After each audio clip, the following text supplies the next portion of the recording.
আজকে মধু নিয়ে আসছে, এই যে দেখেন। এখন এটা কাটবো, দেখা যাক ভিতরে লাল হয় কিনা।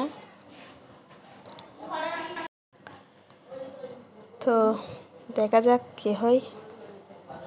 বিসমিল্লাহ করে শুরু করলাম।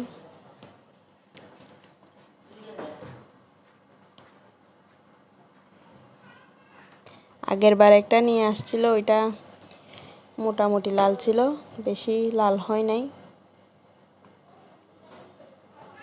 এবার এটার অবস্থাটা দেখা যাক। আর এটা তরমুজওয়ালারা যেরকম করে কাটে সেরকম করে কাটতেছি।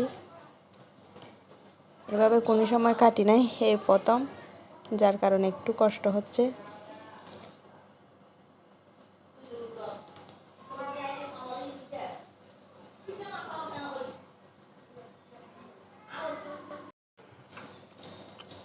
এটা কিন্তু অনেক শক্ত লেগে আছে, বের হচ্ছে না, মনে হয় কাটা ঠিক হয় নাই।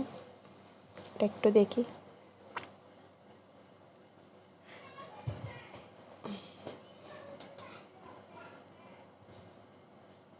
এই যে দেখেন, লাল আছে মোটামুটি। যাই হোক, মিষ্টিও আছে মাশাআল্লাহ।